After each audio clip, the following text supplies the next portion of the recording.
Throw your hands up if you with it. Drop it.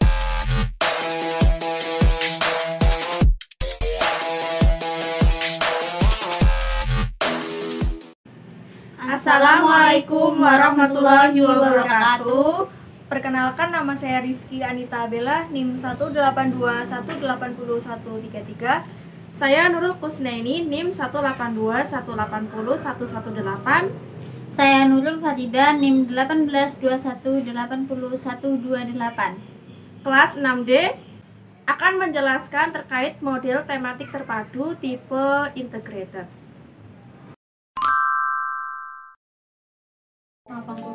Menurut Fogarty, pembelajaran terpadu tipe integrated atau keterpaduan adalah tipe pembelajaran terpadu yang menggunakan pendekatan antar bidang studi, menggabungkan bidang studi dengan cara menetapkan prioritas kurikuler dan menemukan keterampilan, konsep dan sikap yang saling tumpang tindih dalam pembelajaran bidang studi.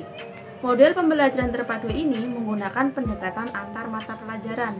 Model ini diusahakan dengan cara menggabungkan beberapa mata pelajaran dengan menetapkan prioritas kurikulum dan menemukan keterampilan, konsep, dan sikap yang saling tumpang tindih di dalam beberapa mata pelajaran. Model pembelajaran integrated terpadu mempunyai ciri khusus, yakni memadukan sejumlah topik dari mata pelajaran yang berbeda tetapi inti topiknya sama. Pada model ini, tema yang berkaitan dan tumpang tindih merupakan hal terakhir yang ingin dicari dan dipilih oleh guru dalam tahap perencanaan program. Pertama kali, guru menyeleksi konsep-konsep, keterampilan, dan sikap yang diajarkan dalam satu semester dari beberapa bidang studi. Selanjutnya dipilih beberapa konsep, keterampilan, dan sikap yang memiliki keterhubungan yang erat dan tumpang tindih di antara berbagai bidang studi. Berikut langkah-langkah dalam model integrated. Guru merancang program rencana pembelajaran dengan mengadakan penjajakan tema dengan cara curah pendapat. Tahap pelaksanaan melakukan kegiatan. Proses pengumpulan informasi. Pengelolaan informasi dengan cara analisis, komparasi, dan sintesis.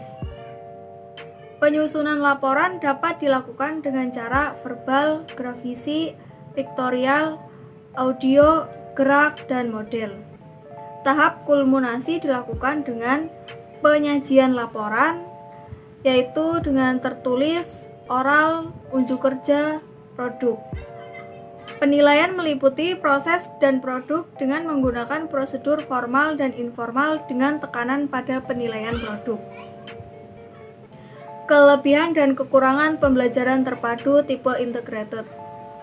Tipe integrated memiliki kelebihan, yaitu adanya kemungkinan pemahaman antar bidang studi karena dengan memfokuskan pada isi pelajaran, strategi berpikir, keterampilan sosial, dan ide-ide penemuan lain, satu pelajaran dapat mencakup banyak dimensi sehingga siswa pembelajaran menjadi semakin diperkaya dan berkembang.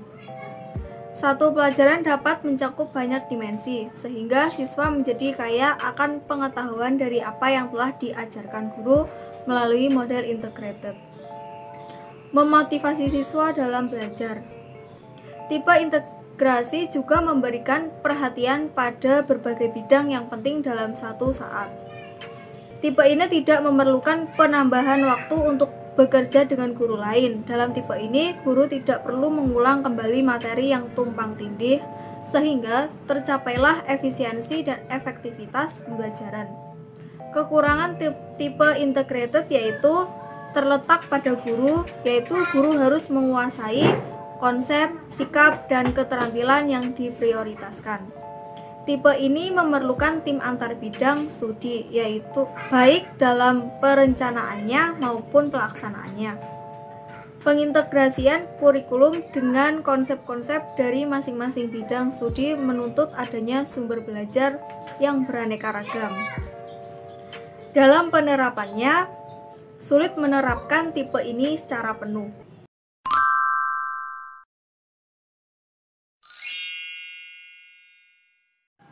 Assalamualaikum warahmatullahi wabarakatuh. Selamat pagi anak-anak, bagaimana kabarnya hari ini? Sehat? Alhamdulillah. Tetap semangat ya.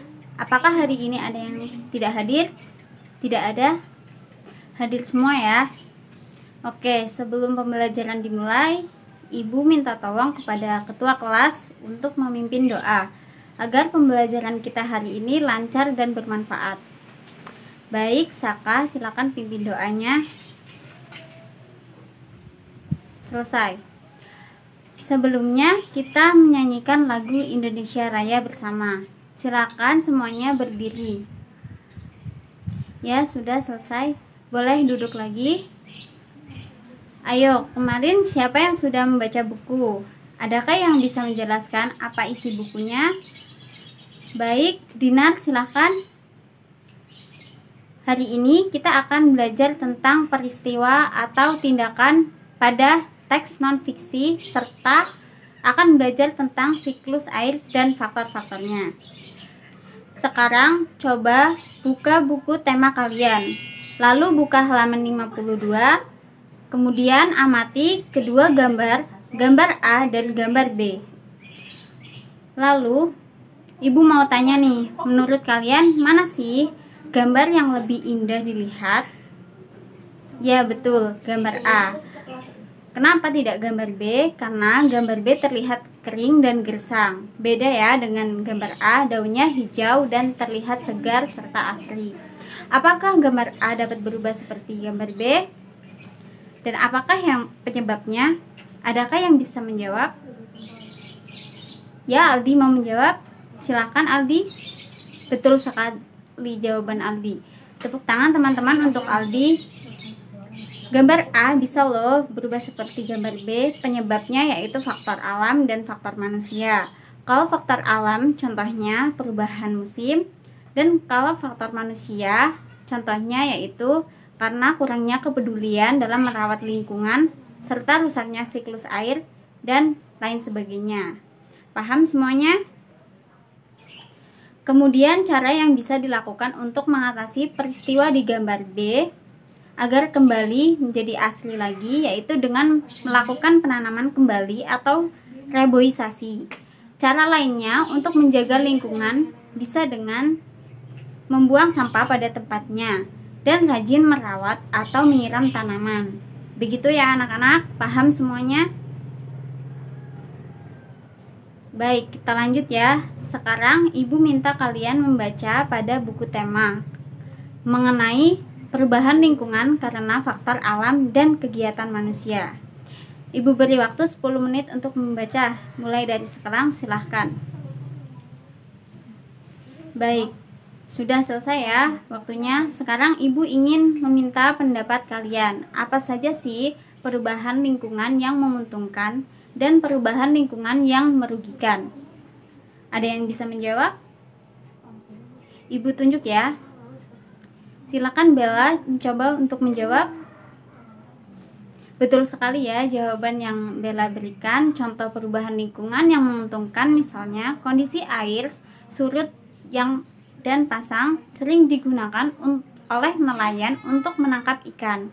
Sedangkan yang merugikan itu misalnya sebagian hutan yang diubah sebagai lahan untuk berladang bagi para petani karena dapat menyebabkan kondisi tanah yang tidak stabil.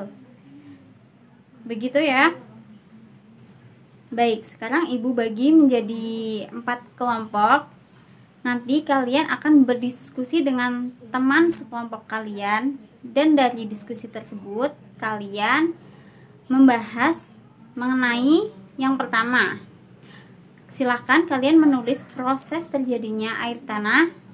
Dan yang kedua, silakan tulis faktor-faktor apa saja yang mempengaruhi berkurangnya ketersediaan air tanah. Dan yang terakhir, tuliskan kegiatan yang dapat dilakukan untuk menjamin ketersediaan air tanah. Setelah berdiskusi nanti, Ibu meminta salah satu siswa dari kelompok membacakan di depan kelas.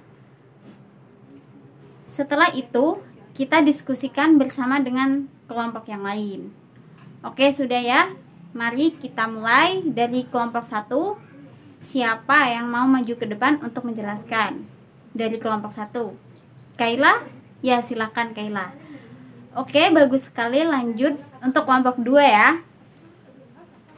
Dan sudah semua ya. Baik, sekarang kita simpulkan bersama. Jadi, proses terjadinya air tanah itu seperti dimulai dari evaporasi. Evaporasi itu sendiri merupakan air yang menguap ke langit dan kemudian menjadi awan.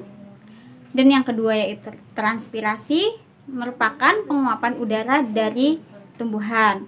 Dan sublimasi yaitu air yang menguap menjadi awan, dan seterusnya. Sudah paham kan semuanya? Kemudian faktor yang mempengaruhi berkurangnya ketersediaan air tanah yaitu kedalaman lapisan tanah, perubahan iklim, membuang sampah sembarangan, dan penggundulan hutan. Yang terakhir, kegiatan yang dapat dilakukan untuk menjamin ketersediaan air tanah misalnya menyiram tanaman, tidak membuang sampah sembarangan, dan melakukan reboisasi. Baik, semuanya sudah paham ya? Apa ada yang ingin bertanya atau sudah paham semuanya? Sudah paham semuanya? Kalau sudah paham, Ibu akan tutup pembelajaran hari ini. Sebelum kita tutup, Ibu mau bertanya siapa yang mau menyebutkan cara untuk menjaga lingkungan. Apa saja contoh dari perubahan lingkungan ini? Dan terakhir, siapa yang mau menyimpulkan pembelajaran pada hari ini? Ayo, siapa yang tahu angkat tangan? Ya, Laras. Betul sekali. Dan untuk pertemuan berikutnya, Ibu akan berikan tugas. Coba kalian buka buku tema 8, subtema 2 pembelajaran 1 pada halaman 58. Di situ kalian bisa mengerjakan soal itu di rumah dan dikumpulkan minggu depan. Sudah jelas tugasnya? Apakah ada yang mau ditanyakan? Jika tidak, mari kita berkemas terlebih dahulu. Jika sudah, tangan diletakkan di atas meja. Ibu pimpin doa terlebih dahulu. Berdoa dimulai. Selesai. Cukup sekian pembelajaran pada pagi hari ini. Wassalamualaikum warahmatullahi wabarakatuh. Terima kasih. Wassalamualaikum warahmatullahi wabarakatuh. If you with it, drop it.